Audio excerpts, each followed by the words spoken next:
you all are doing well. In this section of my demonstration, we will be going through the topic of EMF and electric current. Now, in order to start with, let us go through in detail the concept of EMF. As EMF stands for electromotive force, as you can see, it is written on the board that EMF stands for electromotive force. So one must think that EMF is actually a force, but it is not a force, it is actually a work done in moving an electron once around a closed circuit. I am repeating this statement that electromotive force is not a force, but it is actually work done in moving an electron once around the closed circuit. As you will read in detail this concept, this logic or this chapter, you can go through the multiple definitions of this EMF. Another definition of EMF which shows that EMF, it is the maximum potential difference between the two electrodes of a cell when it is in open circuit or when no current is drawn from the cell. That is, the newly cell which is made up of electrodes and electrolytes. So the maximum potential difference between the two electrodes, that is, one is positive and another one is negative, the maximum potential difference gives the value of EMF. So the unit of electromotive force is either joule per coulomb or volt. So this was the actual concept of electromotive force. Moving on to the next concept, which is a bit simpler one, and I think you have studied this concept in your previous classes also, is electric current. As electric current gives the flow of charge per unit time, we can explain current as total charge upon total time equals to Q by T. Hence, you can make the unit of electric current as either coulomb per second or ampere. Now, there are different ways or different things by which we can represent the direction of current. In order to remember that how we can represent or express the direction of current in any conductor, consider this AB as a conductor. Now, as you apply this battery here, it is clearly shown in the figure that a conductor contains a large number of electrons, and all the electrons in the conductor will experience a force toward the positive end of the battery. So electrons will start moving from end B towards end A. So motion of electron causes a current.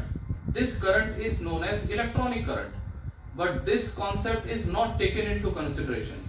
The direction of current is taken as the direction opposite to that of electric current, and we call it as conventional current. So going through the terminology, here are two currents, one is conventional current and another one is electronic current. We say electronic current as the current taken by the motion of electrons, and the conventional current is taken direction opposite to the flow of electrons. Hence, electric current in this conductor will actually flow from A to B as taken convention. Moving on to the next part is a type of electric currents. There are different type of electric currents. One is steady current, second is varying current, third is alternating current. Now, what is steady current? The current whose magnitude remains constant with time or whose magnitude does not changes with time, we call it as a steady current. Second, a bit simpler, varying current. The current whose magnitude changes continuously with time. The current whose magnitude changes continuously with time, we call it as varying current. And the last one is alternating current. The current whose magnitude changes continuously and direction changes periodically, we call such current as alternating current.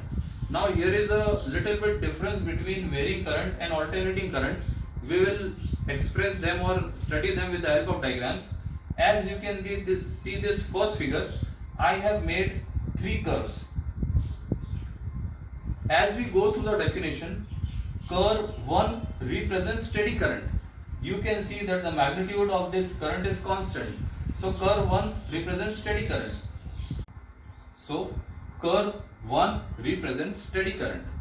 as you can see, curve 2, the magnitude of the curve is changing continuously with time, so it represents varying current.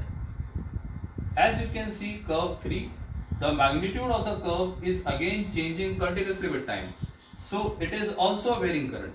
Now student again confuse most of the time with varying current and alternating current.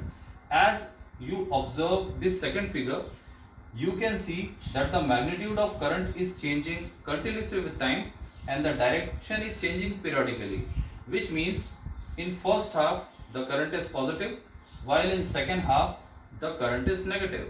So this is the major difference between the varying current and the alternating current. I hope you have gone through well the concept of electric current and EMF. Thank you.